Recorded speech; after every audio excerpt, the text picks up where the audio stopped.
Champions ट्रॉफीमध्ये भारतानं पाकिस्तानवर दणदणीत विजय मिळवलाय। भारतानं 6 गडी राखून पाकिस्तानला धूळ चारली आहे। अगदी 45 चेंडू सुद्धा भारताने या सामन्यामध्ये राखलेले आहेत। तर विराट कोहली भारताचा स्टार फलंदाज किंग कोहली अशी ज्याची ओळख आहे त्याची सेंचुरी त्याचं शतक सुद्धा पूर्ण झालेलं आहे। भारतानं दणदणीत विजय मिळवलाय। आपले पारंपरिक प्रतिस्पर्धी असलेल्या पाकिस्तानवर भारतानं चॅम्पियन्स ट्रॉफीमध्ये हा दणदणीत विजय मिळवलाय। तर विराट कोहलीची सेंचुरी त्याचं शतक सुद्धा पूर्ण झालेलं आहे। भारतानं 6 गडी राखत हा दणदणीत विजय मिळवलेला आहे। रोहित शर्मानं 15 चेंडूमध्ये 20 धावांची खेळी केली। शुभमन गिलनं 52 चेंडूत 46 धावांची 111 चेंडूमध्ये विराट कोहलीनं शतक पूर्ण केले। अगदी शेवटच्या चेंडूवर त्यानं चौकार मारत आपले शतक पूर्ण केले। 111 चेंडूंमध्ये 100 धावांची खेळी विराट कोहलीनं केली। श्रेयस अय्यरनं चांगली साथ दिली विराट कोहलीला। 67 चेंडूंमध्ये 56 धावा, 6 चेंडूमध्ये 8 धावा हार्दिक पांड्याने केल्या। तर 4 चेंडूमध्ये 3 धावा अक्षर पटेलने केल्या आणि तो नाबाद राहिला। विराट कोहली आणि अक्षर पटेल हे दोघेही नाबाद राहिले। महामुकाबला आज होता। विराट कोहलीने 111 चेंडूमध्ये 100 धावा केल्या। रोहित शर्मा आज तितकासा फॉर्म मध्ये दिसला नाही। 20 चेंडूमध्ये त्यानं 15 धावा केल्या। तर विराट कोहलीची सेंचुरी पूर्ण झालेली आहे। चॅम्पियन्स ट्रॉफीमध्ये भारताचा पाकिस्तानवर हा दणदणीत विजय झालेला आहे। 6 गडी राखत भारतानं पाकिस्तानवर विजय मिळवलेला आहे।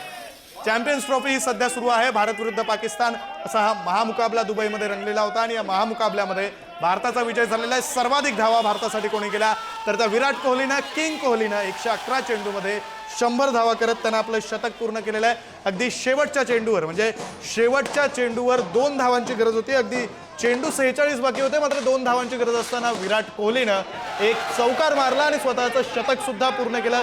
100 धावा पूर्ण केल्या आणि भारताला विजय सुद्धा प्राप्त करून दिलेला आहे। विराट कोहलीचं शतक पूर्ण झालंय तर भारतानं पाकिस्तानवर दणदणीत विजय मिळवलेला आहे। 242 धावांची भारताला विजयासाठी गरज होती आणि भारतानं हा विजय अगदी सहज प्राप्त केलेला आहे। मात्र यामध्ये सर्वात मोठा वाटा हा विराट कोहलीचा होता। रोहित शर्मा हा कप्तान आहे, तो ओपनिंगसाठी आला होता आणि त्यावेळी तो काही चालू शकला नाही। 20 चेंडूमध्ये त्यानं 15 धावा केल्या। मात्र त्यानंतर विराट कोहलीनं डाव सावरला। त्याने 111 चेंडूंमध्ये 100 धावा करत 100 धावांची नाबाद खेळी केलेली आहे आणि पाकिस्तानचा पराभव केल्यानंतर भारतीय जे आहे ते जल्लोष करताना आपल्याला पाहायला मिळते। मी सध्या मुंबईतल्या परळ परिसरामध्ये आहे आणि मुंबईतल्या परळ परिसरामध्ये आपण जर पाहिलं तर हा जल्लोष आपल्याला पाहायला मिळतोय।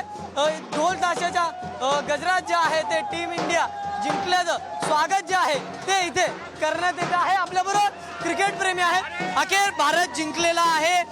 उत्कृष्टरित्या अशी आजची मॅच झालेली आहे। काय बोलाल याबद्दल? भारत जिंकला याबद्दल तर खूप अभिमान आहे की आपण भारतात राहतो म्हणून। आणि पहिला म्हणजे विराट कोहली जो तुम्ही त्याचा पहिल्यापासून तुम्ही त्याचं महत्त्व बघितलं असेल पाकिस्तान अगेन्स्ट तो खूप चांगलाच आहे। त्यांनी पाकिस्तान अगेन्स्ट खूप चांगलेच प्रयत्न केले आणि परफॉर्मन्सही खूप चांगला आहे। तर असं वाटतं पूर्ण विजय आपण विराट कोहली देऊया आणि भारतात संघाला देऊया, हेच हे आहे, बाकी काही। तुम्ही जल्लोष करता आहात इथे, उत्साहाचं वातावरण जे आहे ते सगळ्यांमध्ये दिसतंय। हे आम्ही दरवर्षीच करतो। म्हणजे आमचं जे मंडळ आहे अरुणोदय मित्र मंडळ परळ, हे आम्ही दरवर्षी इंडिया पाकिस्तान ज्या वर्षी जेव्हा जेव्हा मॅच असते आम्ही तेव्हा स्क्रीन लावतोच। आणि हे आपले सगळे मित्रमंडळी आणि फॅमिलीज आहेत जे सगळे एकत्र आम्ही येतो आणि हा उत्सव एक जल्लोषाने साजरा करतो। विराटची फटकेबाजी आज कशी वाटली? आज अखेर त्यांनी टीम इंडियाला जिंकून दिलेला आहे आणि जी विराटने आज बॅटिंग केलेली आहे, काय बोलाल? विराट कोहली बद्दल बोलायचं झालं तर तुम्हाला सांगायची गरजच नाही। विराट कोहली विराट आहे म्हणून तर आज पाकिस्तान बरोबरच कशी नाही खेळलाय तो। लोक काय बोलत होती विराट संपला, रोहित संपला, हे संपल्यातलं नाही। हार विराट कोहली आणि रोहित शर्मा आहे, लक्षात ठेवा। पाकिस्तानवाला समजलंय आता कोण आहे विराट कोहली आणि काय आहे ते। ह्याच्या पुढे आता पुन्हा बाकी आहे तर तुम्हाला थोड्या वेळात तुम्हाला थोड्या दिवसामध्ये कळेलच विराट कोहली कोण आहे। संपणाऱ्यांनी जरा सांभाळून राहावा। तुमचा आनंद तो दिसतोय, काय बोलाल? पाकिस्तान वाले बोलत होते किंग कोण आहे, किंग बाबर आझम। आज त्यांना समजलं असणार कोण आहे किंग, आपला विराट कोहली। ते लोक बाबर आझमला विराट कोहली आणि सचिन तेंडुलकर बरोबर कम्पेअर करतात। हा त्याची लायकी आहे, बरोबर आहे, त्याची लायकी आहे।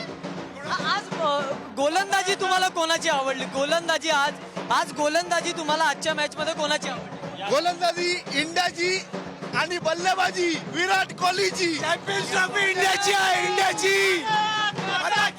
आज पाकिस्तानला समजलं किंग कोण आहे। ते लोक बोलतात किंग कोण आहे, किंग बाबर आझम। घंट्याचा किंग घंट्याचा. नक्कीच आपण बघितलं हा उत्साह आहे आणि हे सगळा उत्साह इथे आपल्याला या तरुण मंडळींमध्ये सुद्धा पाहायला मिळतोय. आपण जर पाहिलं तर हे सगळे या ठिकाणी उत्साहात या ठिकाणी जल्लोष करताना पाहायला मिळतात आणि हा उत्साह जो आहे काय सांगाल आता चॅम्पियन ट्रॉफी आज भारत पाकिस्तान मॅच होती आज जिंकलेला आहे ट्रॉफी आता भारत जिंकेल का काय नेमकी अपेक्षा ट्रॉफी इंडियाची आहे no doubt about it trophy इंडियाचीच आहे पण त्याच्यापेक्षा महत्वाचं ही मॅच होती ही मॅच महत्वाची होती आणि आता समजा की चॅम्पियन्स ट्रॉफी आपण जिंकलो आहे हे प्रेम आहे हे सगळं प्रेम आहे आणि हा उत्साहाचं वातावरण आपल्याला मुंबईकरांमध्ये पाहायला मिळते कारण की या चॅम्पियन ट्रॉफी पेक्षा खऱ्या अर्थाने हा उत्साह होता तो म्हणजे जो भारत पाकिस्तानचा सामना होता त्याचाच हा उत्साह होता आणि अखेर भारताने विजय मिळवला आणि त्यानंतर हे जल्लोषाचं वातावरण मुंबईत सुद्धा आपल्याला पाहायला मिळते. व्हिडिओ जर्नलिस्ट सुरेश सावंत, धनंजय दळवी, पुढारी न्यूज, मुंबई.